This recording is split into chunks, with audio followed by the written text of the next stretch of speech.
Hello and welcome back, one and all, to more Kamen Saber. This time we are here with episode 21, Shine the Best Full Color, which is the debut of X-Swordsman, the new Kamen Rider Psycho form.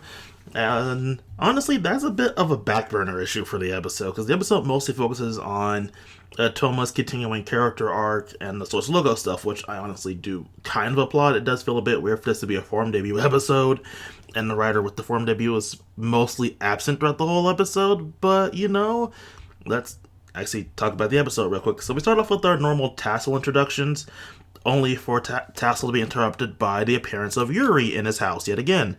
Yuri is there because he's come to look for a book he left Tassel, which contains his past as a swordsman, so to speak. And Tassel kind of sort of doesn't know where it is. So, he's there trying to get a power-up, basically. It is kind of funny that he just goes straight to Tassel for a power-up. Which makes me question where they're going to get later power-ups, but we're going to leave that alone for now and talk about Toma's plot, because Toma's plot begins with him doing some research, because he basically told May to get him some books from Swords of Logos HQ. The place is still in his closet, the northern base, in order to basically do some research. And he's doing some research to find the history of the world, in a sense. It's basically the preamble stuff that we got like before the series came out with the Presley stuff.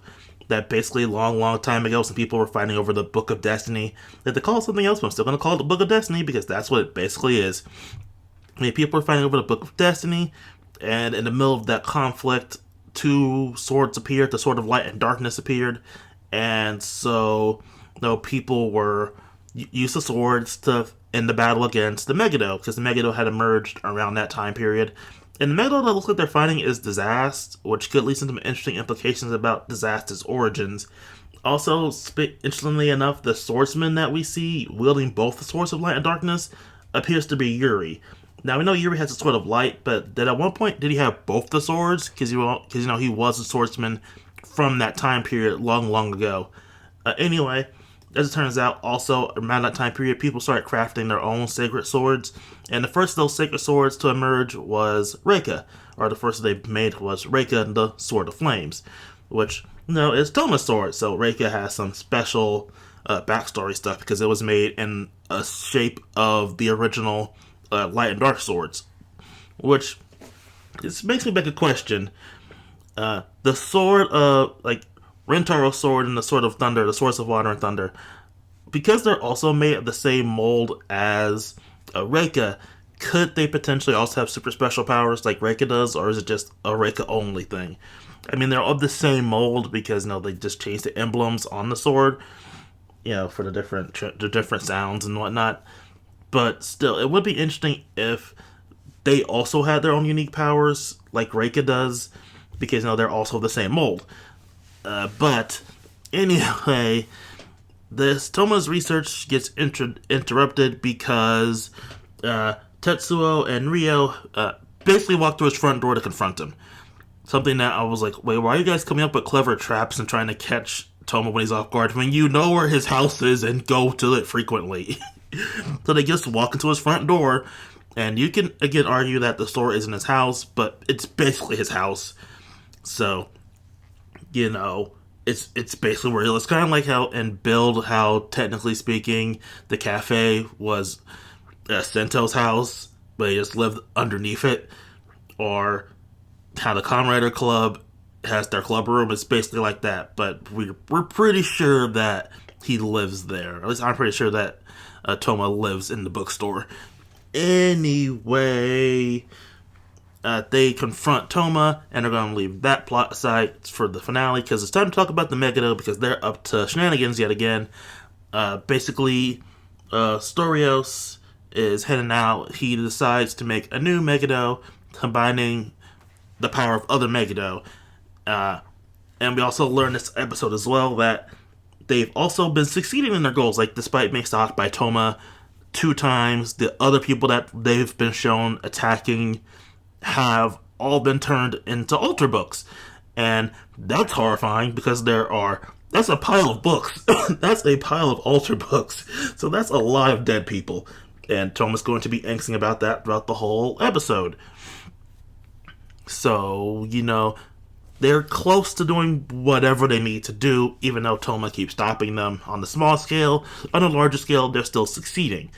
So I guess their less public attacks are doing better for them. Their stealth attacks, considering the fact that the Soldier Logo still aren't really doing their job. They're still focused on Toma. They're not focused on the whole Megiddo thing, which is a more pressing issue. I just find this funny that as soon as the whole fraction happens, the villains get a lot more competent. Anyway, so Storios goes out and creates a new Megiddo. Charybdis Megiddo, for those of you who don't know Greek mythology, is basically a giant sea monster known for eating stuff, which goes into its design how it has these like zippers across its body, which are basically giant mouths it opens up to eat stuff. And anyway, it combines the lizard Megiddo, the salamander Megiddo, the golem Megiddo, and that ugly duckling Megiddo that can turn invisible, and combines it into this new Megiddo, the Charybdis Megiddo. And they basically say that it's like the Zast, which implies a lot of stuff about the Zast, how he's also a combination of like all three different types of Megiddo, and how he's a special one, and this one is a special Megiddo. So, yeah, that's interesting. At least some interesting implications for the Zast, even though he is still not appearing in this episode. Anyway, they decide, the host for this week is a random... this is the weird part of the episode. It's this random woman who's famous, her and her sister are famous for eating stuff. And it's like, I don't know, they're called gourmets and everything. But it's like, are they famous because they're food reviewers? Are they speed eaters? Like, we see them always... Like, I read the subtitles, I didn't really 100% comprehend why they were famous. I just know they're famous for eating stuff. And they're a pair of twins that's going to be into the... Basically, that's going to play into the next episode, because the Megiddo, despite being defeated, it's not defeated. So, yeah, that makes me question some things about certain things. Like, I get the fact they want the pair to be twins, but why are they famous for eating stuff? Like, I get that kind of goes to the Megiddo of the week, but it still feels really weird. Anyway, so, they have created this Megiddo, and Toma and Tetsuo battle because they have a little sword duel where Tetsuo's trying to understand more about Toma's sword, or at least himself as a swordsman. And this is another point of confusion for me on a personal level, because there didn't seem to be this weird friction up until now in the story with the whole idea of a swordsman. Like, there was this thing like way early on, like in Buster's introduction episode, where Buster was somewhat against Toma because he saw Toma as a writer and not a swordsman. But that was cleared up by the end of the episode, and now we have Tetsuo going on about how Toma's not a swordsman. And that is kind of confusing because, this didn't seem to be a problem until a few episodes ago. And it's like, define your terms, people. What is a swordsman in this context? Like, this came up when Yuri was introduced, and it's gonna be a thing going forward about Toma's character, but it feels like there's something that needs to be defined because there's no definition for what it means to be a swordsman in this context. Like, it's like, okay, so basically, My Hero Academia, just to bring up a point of comparison, in My Hero Academia, they explain what in their series a hero is. Like, someone who will help people, protect the innocent, all that kind of stuff. But, we still have the basic idea, a general idea of a hero. In One Piece, we know what the Pirate King is. Like, he's not exactly the 100% leader of all pirates. In terms of the context of the series, he's the most free person in the world, and it's the strongest one around. He's just called the Pirate King because he's the strongest pirate. He's not necessarily the one in charge of all the world's piracy. Again, those terms are defined. So it makes it a bit more poignant when we have moments where Luffy is calling himself the Pirate King, or where Deku is saying he's a hero or he'll become a hero. In this case, I have no idea what being a swordsman means, because we don't have the terms defined, and it feels really stupid every time everyone keeps talking about Toma not being a swordsman, because they're not defining what that exactly means. And why to separate Toma from, let's say, someone like Rentaro, or Ren, are Kento, despite the fact he's dead.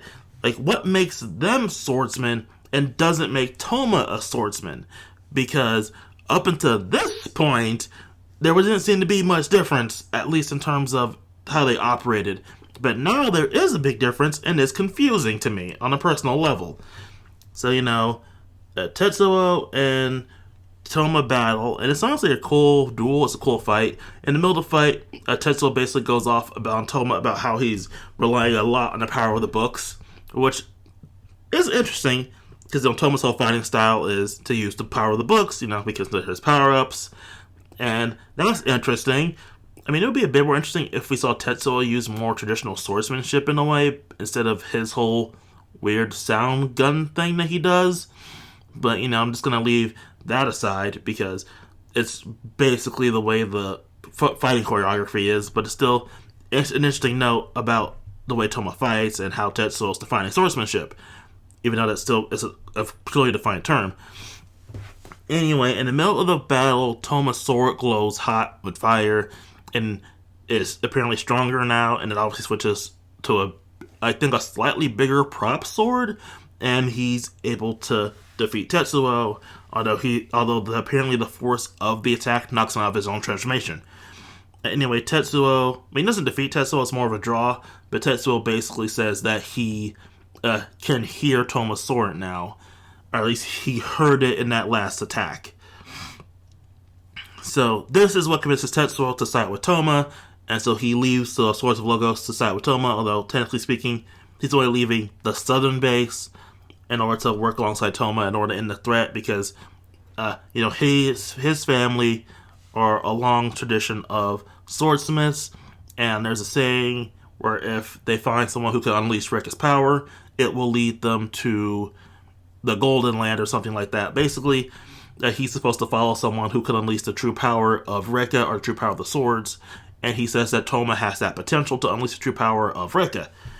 So that's interesting. We have acquired Slash as an ally yet again, and we just need to do that 3 more times for the rest of the Swords of Logos, and then the whole band will be back together, and then we'll figure out this whole southern base thing.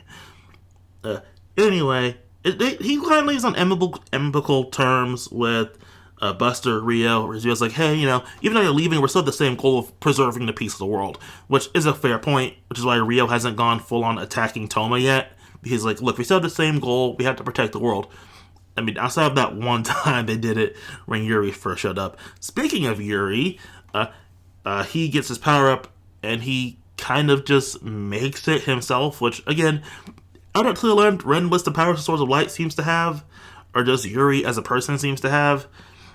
And we quickly switch to the Cryptus Megiddo, which is attacking people, and Toma goes to fight it, and Tetsuo doesn't transform for some reason, but he shows up and says, I'm on your side in this fight, although Toma fights and realizes the Megiddo has all the powers of the previous Megiddo he's fought, the Ugly Duckling, the Golem, and that Salamander Megiddo, and he can't beat it, and then this random bystander gets involved and is almost eaten, but Toma makes the dives play and gets eaten to save the man.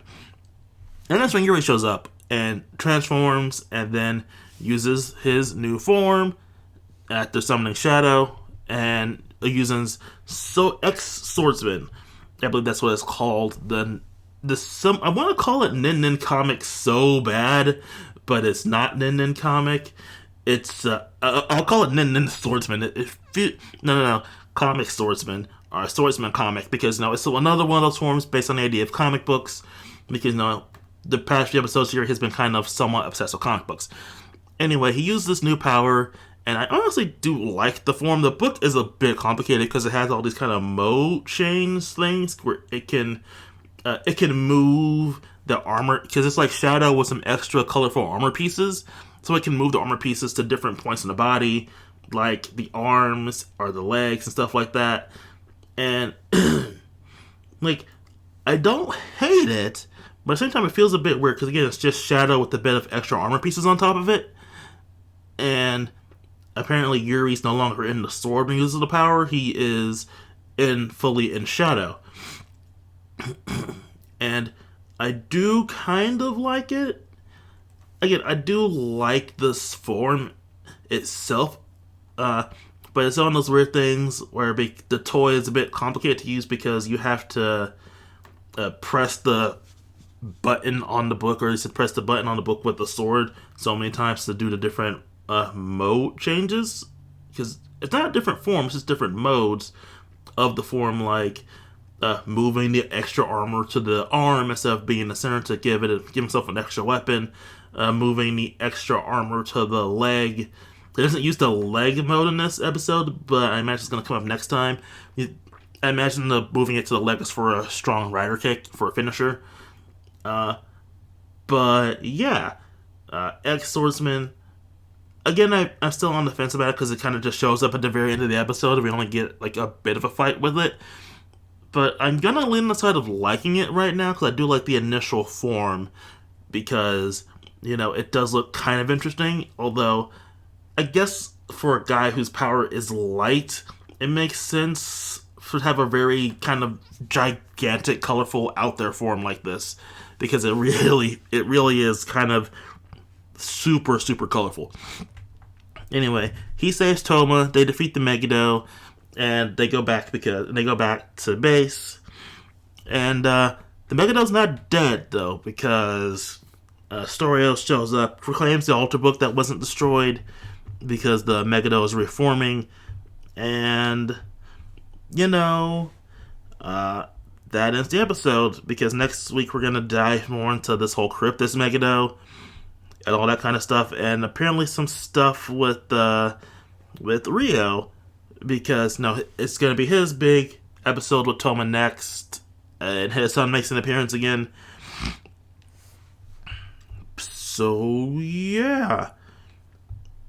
Overall thoughts on this one episode by itself, like, it had a pretty good beginning and a good middle, but the ending just kind of feels a little rushed because you have to get the form to be out of the way. And I liked most of the episode. Again, I liked the beginning, and the middle's pretty cool with the whole Toma fighting Tetsuo thing, although I do wish they explained what being a swordsman means in context of the show, because that is going to annoy me until they define it. And I don't think they're going to define it. They're going to keep this term as nebulous as possible, and that just annoys me on a personal level. So, yeah. Overall, I do have to say this is a pretty fun episode. The fights were still top tier as always. The special mention, obviously, the Tetsuo and Toma fight being the best fight of the episode. And, yeah. I'm looking forward to next week's episode, if only because we might be diving a bit more into Toma's whole somewhat murder complex. I guess he's developing that a bit, because throughout the whole episode he's being crushed by the fact that so many people are returned to the altar books and kind of sort of died, and he doesn't want people to hurt anymore, so we might be diving a bit more into that next time. And again, get more of Rio, get more Buster, that's always fun to see, and we get a fight between Buster and Toma, which might be a fun fight. But yeah, fun episode. Wish they would define terms, and that's gonna end it for this week's episode of Kamen Rider Saber. I'm gonna say, so far, I'm actually really liking this arc, or at least when it comes to sorts of logo stuff. Like, I might be liking the Megiddo plot a bit more now, because they have had these successes in secret, and it's leading up to something, instead of it just being Toma stopping them 100% on his own, that he's a bit failing to stop them, and that leads to some interesting ideas. And, it's good to see the villains kind of winning a bit, even if they're winning in the shadows and not on screen. Or at least we don't see them winning on screen. They're more winning in the shadows with their more stealth plays, instead of their more flashy showings of happy Megiddo attacks. Although it begs the question, how are the Megiddo... Because, the Megiddo have to rampage for the altar books to be finished. So how are the people that they're turning into altar books, that the people that they've already turned into, how are those attacks either going hidden? Because May's book should be telling her about this, but she didn't know about the people disappearing because of the book. She only knew about it because she used Twitter. And I just find that interesting. Like, do they have some kind of stealth way around the book, or is May's book losing power or something? How come Swords with Logos itself didn't tell them? Again, interesting implications, interesting questions that probably won't be 100% answered, or minor plot holes are just going to be pushed aside for the sake of having this character exploration for Toma. And I just thought about that. Thinking about it secondhand, like, wait, how come May's book didn't respond to all this stuff going down? So, yeah. See you all next time.